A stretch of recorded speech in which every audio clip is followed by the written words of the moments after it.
Now, in many chemical reactions, heat is either absorbed or heat is either released. So, based on that we can divide the chemical reactions into two categories, and most of the cases this heat transferred is done at constant pressure. So, then the quantity we have to look at is nothing but the change in enthalpy for that process. Now, if heat is released in the environment, say heat is released, so then delta H should be negative, because by convention we took that heat absorbed by the system or when heat transferred from the surrounding to the system is positive. So, this should be negative, and if heat is absorbed by the system, then we take delta H to be positive. The reactions where heat is generated, overall heat is generated, is called as exothermic reaction, and the reaction where the heat is absorbed is called endothermic reaction. Now, this exothermic or endothermic, based on their classification, we can actually study the chemical reaction or the heat change associated with the chemical reactions. Now, let us take an example. Now, when a physical change is happening,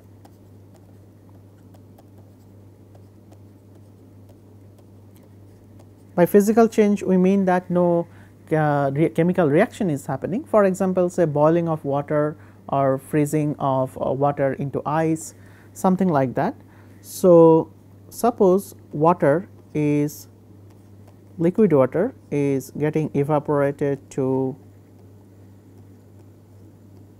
water vapor, which is gas or vapor, and the associated enthalpy change, we will write it as delta vaporization. We never write H suffix vaporization. Its vaporization is a process, or vaporization is denoting the way the change was happened. So, we keep a suffix after delta.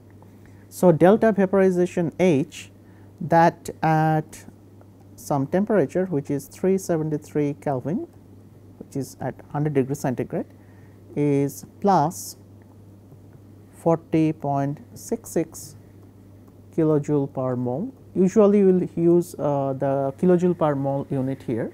So, it is plus in the sense that the reaction is endothermic. So, heat is absorbed by the system. So, it is obvious that you have to supply heat in order to boil the water, which means when water condenses, if we had considered the reverse process, the delta condensation of water, condensation of water, or the delta condensation of the enthalpy change will be nothing but the negative of the same number, 40.66 kilojoule per mole. Now, this means actually there is a reversibility already established here, and it makes sense because we are just considering the changes of phase or that at that temperature where basically the phase change is happening, and also keeping the pressure constant. So, similarly you could write that water, when liquid water is freezing into say ice, or say the ice is actually melting into liquid water. So, that melting process we usually call it as fusion. That fusion, now the temperature is 0 degree centigrade, that is also positive because heat is absorbed and then ice melts, and that value is 6.06 kilojoule per mole. So, what we see here is that the fusion process, similarly you could also ask the freezing process, which is the opposite of that, and then it will be just minus. So, the reaction will be endothermic. So, when water freezes into ice, some heat is released. Similarly, when water vapor condenses into liquid water, some heat is released. So, the reaction is exothermic.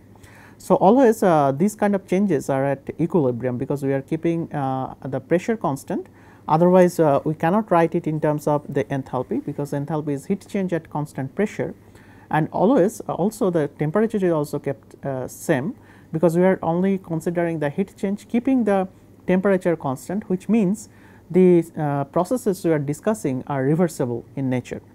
Now, you can actually this constant pressure, you could actually make this constant pressure as the standard pressure, which is 1 bar. So, in that case the associated enthalpy change, you could write it as a standard enthalpy change. Now, for example, you can ask this question of this combustion of methane, where methane gas reacts with oxygen, which is also in gas, to form carbon dioxide, which is gas, plus water, but this water actually forms as a liquid, and that H0 delta H0 for this process is nothing but minus 890 kilojoule per mole, and this is also done at a particular temperature, remember, and this is perhaps taken at 298 degree centigrade, 298 Kelvin, which is 25 degree centigrade, or to be more precise, it is probably 298.15 Kelvin. Now, so this is the delta H0 of this reaction, which means actually this delta H0 corresponds to the heat change when the pressure was kept constant at 1 bar pressure. Now, keeping on this discussion, you can think that whatever is the heat change, there is a reversibility we are assuming, and you can think that we could write associated heat change for this process. Say for example, when the ice is going into water vapor. So, this is known as the sublimation. Now, this sublimation, the question is can we actually write the sublimation as a subtraction of these two processes, which is basically it is going from solid to gas. So, we could actually add these two processes, which is the vaporization and fusion. So, basically it fuses first and then it vaporizes.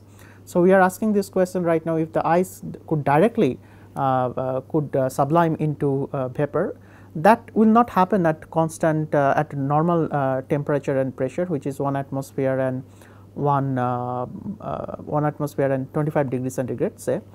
But that may happen, we can make that happen when the pressure and temperature are adjusted in such a way that water can directly sublime into ice, ice can directly sublime into water vapor, and that we will discuss when we discuss phase diagram for water, but this is possible. And since these are all energy terms, delta H is also additive, because you remember that delta H is a state function and it only depends on the final and the initial states. So, here the final state was water vapor and the initial state was liquid, here the final state is liquid and initial state is solid. So, we can just argue that if this thing happens, the sublimation, then we can also write that this will be nothing but the differences between the delta H vaporization, not difference, it is addition, plus delta H fusion.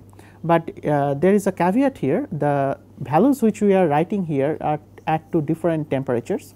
So, delta H is of course will vary with temperature, because we already calculated that this, if we change the temperature keeping the pressure now constant, that is nothing but equal to Cp, because that is the heat change at constant pressure. So, we have to also calculate take into account the value of Cp. For example, if you are doing it at say 273 degrees centigrade, you make a fusion of the ice and then you have to raise it to 373 degrees centigrade. So, you have to warm the water over a range of 100 degrees centigrade, and which means you have to now take all the CPDT values which are at different temperatures, and then you can calculate the heating of water, how much heat is involved, and then at 373 degrees centigrade you can actually do this process. So, this will be the entire change from going from solid ice to water vapor. But right now we are not considering that, we are asking this question, if we happen to have a situation like the ice is directly going into vapor, then what will happen. But then we can actually use this equation, which is basically vaporization plus the fusion of that process, but keeping in mind all of them has to be at some same temperature. Under normal pressure, which is 1 atmosphere, this won't happen because the ice directly does not go into the vapor. You have to go to the liquid phase, you have to heat up the liquid, and then you have to do the fusion. So, there will be some additional heating thing, which is nothing but integral of CPDT going from say 273 degrees centigrade to 373 degrees centigrade. But when you consider the sublimation, if you have the values of delta H vaporization and delta H fusion at that pressure and at that temperature, then only you can make an addition. Now, this concept which we are building tells us that if I have a particular process and if I can divide the process into many other processes, then we can probably add all of them together to get a overall value of this process. Something like we just said that can we actually calculate the sublimation of delta H sublimation for ice going into the water vapor. And similar way we can also think of if the, and we answered that the pressure and temperature has to be constant, only then we can measure it. So, there is a law that is associated with this, and the law is known as Hess's law, and which states that the standard enthalpy of an overall reaction is the sum of the standard enthalpies of the individual reactions in which into which the reactions may be divided. Now, let us take an example. Let us say we have this hydrocarbon which is propylene, and then we are reducing it to make propane C3H8, which is also a gas, and then we are considering another reaction where say C3H8 gas plus 5O2 is going into, is basically a combustion reaction, and that is giving hydrocarbon combustion will always give you the values which are you always get carbon dioxide. If it is a complete combustion, you will always get carbon dioxide and water. If it is incomplete combustion, you might get carbon monoxide, and then we have water and H2 giving half. So, this would be water plus water going into H2 plus half O2.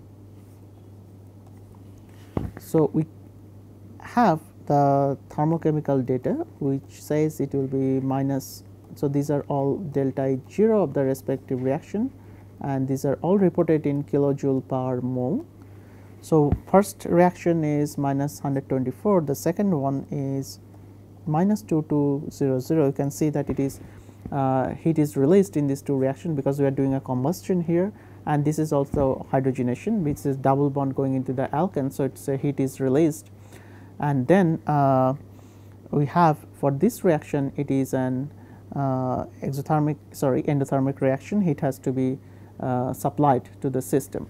Now, if you just add all of them, you can actually get a very interesting equation which is C3H6 in gas phase, and there is 9/2 O2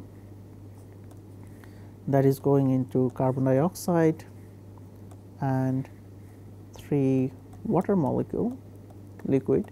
Now, you can also measure it, or you can, if you know all these other reactions, you could also just add the standard enthalpies for those reactions and could calculate it, because it just follows, because energy is additive, but the conditions have been kept same, because these are all delta H 0, in the sense that the pressure was kept constant, in the sense that all these reactions were done at 1 atmospheric 1 bar pressure, and then only you can write write a big equation for which you could not carry out, but you know that there are other reactions, and this reaction which you want to study can be decomposed into these all other reactions for which these delta H zeros are known. Then you can calculate the delta H 0 for the unknown reaction, and that is known as Hess's law. Now, in a similar way, we can also think about the standard enthalpy of formation, standard enthalpy of formation. So, that means suppose we have carbon dioxide. Now, we are asking what is the energy associated with if we had made carbon dioxide from its constituent elements, meaning if we just do this reaction, if we break everything apart and if we do this reaction, what will be the standard enthalpy associated with this? Or say, for example, if we talk about benzene, so the question is, if we had done this reaction, so can you calculate the standard enthalpy of formation? Now, this conceptually is very interesting. Suppose we have some reactant